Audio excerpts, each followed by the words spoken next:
Hello guys, welcome to EPD education.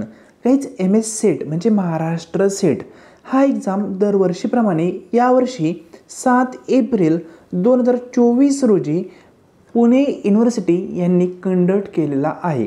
तर guys, हा exam झाल्यानंतर या एक्झामची फायनल आन्सर की येण्यापूर्वी येते चॅलेंजिंग आन्सर की, त्यालाच आपण म्हणतो प्रोव्हिजनल आन्सर की. ही प्रोव्हिजनल आन्सर की सेट डिपार्टमेंटमार्फत रिलीज केलेली आहे. तर गाईज, या आन्सर कीनुसार तुमचा स्कोर किती होतो आहे, तुमचे पर्सेंटेज किती होत आहेत हे तुम्ही कॅल्क्युलेट आत्ता केलेले असतील. पण फायनल आन्सर कीमध्ये आणि आत्ता कॅल्क्युलेट केलेल्या पर्सेंटेजमध्ये कितीचा गॅप येतो हे आपण आजच्या लेसनमध्ये पाहणार आहोत.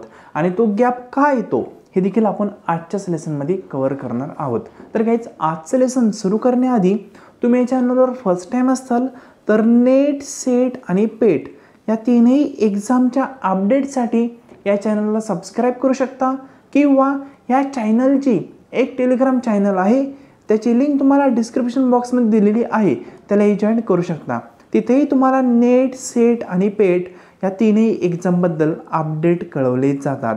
तर गाईज, हे पहा, सर्वात पहिल्यांदा आपण पाहूया की फायनल रिझल्ट येण्यापूर्वी जे आत्ता आन्सर की आलेली आहे ती चॅलेंजिंग आन्सर की म्हणजे नेमकं काय आहे.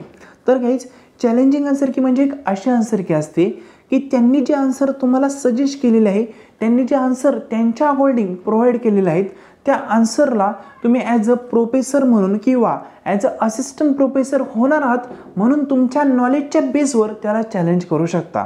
म्हणजे त्यांच्या नॉलेजला तुम्ही चॅलेंज करताय. ठीक आहे, शब्द का वापरला त्यांनी, चॅलेंजिंग आन्सर की. म्हणजे त्यांचं नॉलेज, त्यांच्या नॉलेजनुसार त्यांनी आन्सर की तुम्हाला प्रोव्हाइड केलेली आहे. पण तुमचं नॉलेज आहे, तुम्हाला देखील अभ्यास म्हणजे तुम्ही देखील अभ्यास केलेला आहे, मग त्या अभ्यासच्या बेसवर तुम्ही त्यांच्या आन्सरला चॅलेंज करता. चॅलेंज केल्यानंतर तुम्ही जर एखाद्या क्वेश्चनला चॅलेंज केलं आणि ते चॅलेंज ॲक्सेप्ट झालं तर त्या आन्सरला त्यांना चेंज करावं लागतं. म्हणजे सपोज आत्ताच्या आन्सर कीनुसार म्हणजेच प्रोव्हिजनल आन्सर कीनुसार एक 15 नंबरचा क्वेश्चन आहे, त्या 15 नंबरच्या क्वेश्चनचे ऑप्शन A, B, C आणि D असे 4 ऑप्शन आहे. आत्ताच्या आन्सर कीनुसार त्यांनी ऑप्शन C हा करेक्ट दिला आहे, आणि ॲज पर युअर नॉलेज म्हणजे तुमच्या नॉलेजनुसार तुम्ही ऑप्शन B ला चॅलेंज केलं, तुम्हाला असं वाटतं की ऑप्शन B हा करेक्ट असायला हवा, त्यांनी हा चुकीचं दिला आहे, मग तुम्ही त्यांच्या नॉलेजला चॅलेंज करू शकता. ठीक आहे, मग चॅलेंज केल्यानंतर तुम्ही त्यांच्या नॉलेजला चॅलेंज करताय, मग ते एव्हिडन्स तुम्हाला मागतील, त्या एव्हिडन्सच्या बेसवर तुम्ही चॅलेंज केलं आणि चॅलेंज ॲक्सेप्ट झालं तर फायनल आन्सर कीमध्ये सर्वांसाठी ऑप्शन B असेल. आत्ताचा जो ऑप्शन C आहे तो फायनल आन्सर कीमध्ये नसेल, ऑप्शन डायरेक्टली B तुम्हाला सर्वांना ॲप्लिकेबल असेल. ठीक आहे, म्हणजे ही असते चॅलेंजिंग आन्सर की. मग आता चॅलेंज करण्यासाठी एका क्वेश्चनला 1000 रुपये तुम्हाला मोजावे लागतात. या सर्व स्टॅटिक क्वेश्चनला आपण मागच्याच लेसनमध्ये कव्हर केलं आहे. ठीक आहे, आता आज आपण पाहणार आहोत की ही चॅलेंजिंग आन्सर की ही क्लोज झाल्यानंतर तुम्हाला भेटेल फायनल आन्सर की, त्यालाच आपण म्हणतो डायरेक्टली रिझल्ट. म्हणजे सेट डिपार्टमेंटमार्फत फायनल आन्सर की आणि रिझल्ट एकाच दिवशी एकाच टायमाला रिलीज केले जातात, सेपरेट रिलीज करत नाही. ठीक आहे, म्हणजे ज्या दिवशी तुम्हाला तुमच्या कट ऑफची PDF भेटेल ना, ज्या दिवशी तुमचा क्वालिफाय होण्याचा रिझल्ट तुम्हाला भेटेल त्याच दिवशी फायनल आन्सर की तुम्हाला देखील भेटेल. ठीक आहे, मग आत्ताच्या आन्सर कीनुसार आणि फायनल आन्सर कीनुसार तुमचे पर्सेंटेज कमी होतील की वाढतील हे आपण पाहणार आहोत. तर गाईज, एकदम बेसिक गोष्ट आहे, थोडक्यामध्ये सांगण्याचा प्रयत्न करतो. तरी पहा, आत्ताच्या आन्सर कीनुसार फॉर एक्झाम्पल तुमचे पर्सेंटेज येत आहेत 48%. ठीक आहे, XYZ कॅटेगरी आहे, तुमचे पर्सेंटेज झाले XYZ सब्जेक्टचे 48% आत्ताच्या प्रोव्हिजनल आन्सर कीनुसार. तुम्ही कॅल्क्युलेशन केले असतील कदाचित. ठीक आहे, आता हे पर्सेंटेज तुम्ही काढले, ज्यावेळेस तुमची फायनल आन्सर की तुम्हाला भेटेल ना तर हे पर्सेंट 90 ते 95% विद्यार्थ्यांचे वाढलेले असतात. फक्त 5 ते 6% विद्यार्थ्यांचे पर्सेंटेज नॉर्मली कमी होतात, पण मॅक्झिमम 90%पेक्षा जास्त विद्यार्थ्यांचे पर्सेंटेज वाढतात. त्याचं रिझन सांगतो. ज्यावेळेस तुम्ही आत्ता 48% हा रिझल्ट काढला तुमचा आत्ताच्या आन्सर कीनुसार, हा रिझल्ट काढताना एकही क्वेश्चन या ठिकाणी बाद झालेला नाही आहे, बरोबर ना.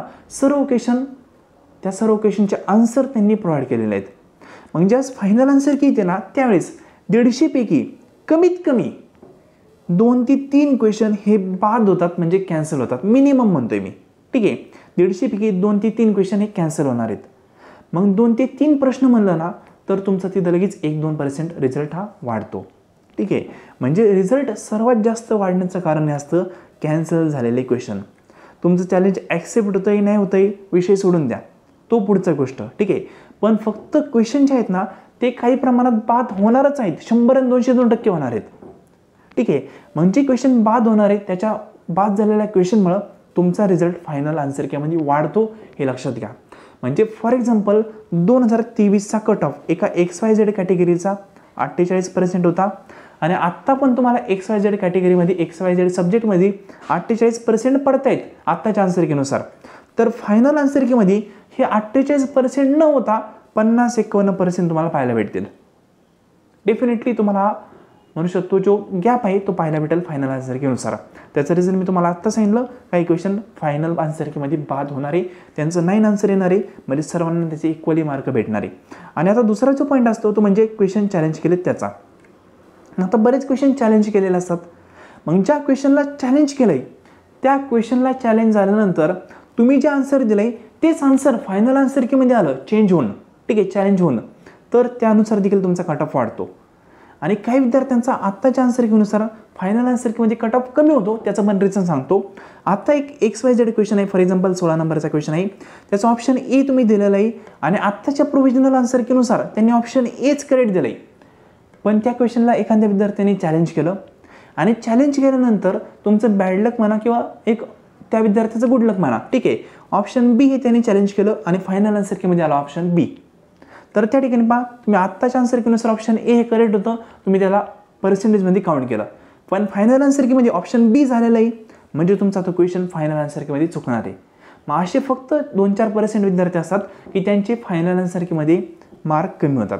बाकी 95% किंवा 90% प्लस म्हणू शकतो आपण विद्यार्थ्यांचे पर्सेंटेज वाढतात, म्हणजे वाढतातच, ठीक आहे.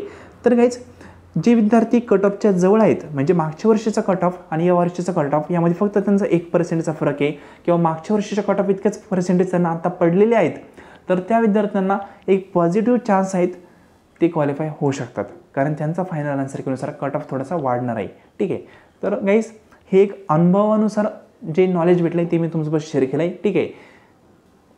कट ऑफमध्ये गॅप तुम्हाला 100% पाहायला भेटेल आणि सांगितल्याप्रमाणे 90+% पर्सेंट विद्यार्थ्यांचा कट ऑफ हा फायनल आन्सर कीमध्ये मार्क हे वाढलेले असतील, ठीक आहे.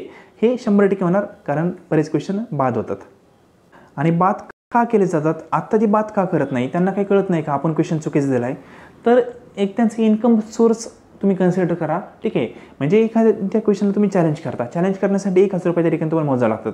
काही क्वेश्चन एकदम बेसिक कॉमन सेन्सचे असतात, मग त्या ठिकाणी आन्सर ते एकदम चुकीचं देतात त्याचं. म्हणजे तुम्ही जर त्या फील्डचे असाल ना तर तुम्हाला बेसिक नॉलेज असेल तरी पण तुम्ही सांगू शकता की XYZ जो क्वेश्चन आहे ना त्याचा आन्सर आत्ताच्या आन्सर कीनुसार चुकीचा आहे. आज तुम्हाला कळतंय पा, तुम्ही विद्यार्थी असून पण, मग त्यांना ते कळलं नसेल का, असा डाऊट पण आपल्याला त्यांच्यावर येऊ शकतो, ठीक आहे. पण त्यांनाही कदाचित ते कळलं नसेल किंवा नजर चुकीने त्यांच्याकडून ते आन्सर आला असेल असं आपण गृहीत धरायचं आणि त्या क्वेश्चनला चॅलेंज करायचं. म्हणजे असे बरेच क्वेश्चन तुम्हाला भेटतील की ते सरळ चुकीचे दिलेले आहेत, ठीक आहे. कॉमर्सचे कुठले क्वेश्चन आहेत ते तुम्हाला मी एक्सप्लेन केले आहेत मागील व्हिडिओमध्ये. तुम्ही पाहिलं नसेल तर यूट्यूबवर VPD एज्युकेशन चॅनलला सर्च करा. सर्च केल्यानंतर त्या ठिकाणी व्हिडिओच्या लिस्टमध्ये जा, कॉमर्सचे चॅलेंजिंग क्वेश्चन कुठले आहेत त्या संदर्भात मी व्हिडिओ अपलोड केलेला आहे. त्या ठिकाणी सर्व चॅलेंजिंग क्वेश्चन मी डिस्कशन केलेले आहेत. आणि फ्रेंड जाता जाता एक इन्फॉर्मेशन सांगाल, जो पेपर फर्स्ट आहे त्या पेपर फर्स्टसाठी पूर्णपणे न्यू कोर्स आपण लॉन्च करत आहोत. त्याची इन्फॉर्मेशन तुम्हाला मी लवकरच प्रोव्हाइड करेल. आणि जे विद्यार्थी कॉमर्स बॅकग्राऊंडचे आहेत त्या विद्यार्थ्यांसाठी आपण नवीन कोर्स लॉन्च केलेला आहे. त्याचे फक्त 2 ते 3 लेसन झालेत. तुम्हाला जॉईन करायचं असेल तर तुम्ही आत्ताही जॉईन करू शकता. आत्तापर्यंत जे काही झाले त्याचे सर्व रेकॉर्डिंग तुम्हाला प्रोव्हाइड केलं जाईल, एकही लेक्चर तुमचं मिस होणार नाही, ठीक आहे. तुम्हाला इन्फॉर्मेशन हवी असेल कोर्स संदर्भात तर तुम्ही आपल्या व्हॉट्सअप नंबरला मेसेज करू शकता. व्हॉट्सअप नंबर आहे 9011 36 20 82, ठीक आहे. 9011 36 20 82 हा आपला व्हॉट्सअप नंबर आहे. यावर मेसेज करून तुम्ही अधिक माहिती मिळू शकता. तर फ्रेंड आजचं लेसन तुम्ही संपूर्ण पाहिलं त्याबद्दल थँक्यू सो मच.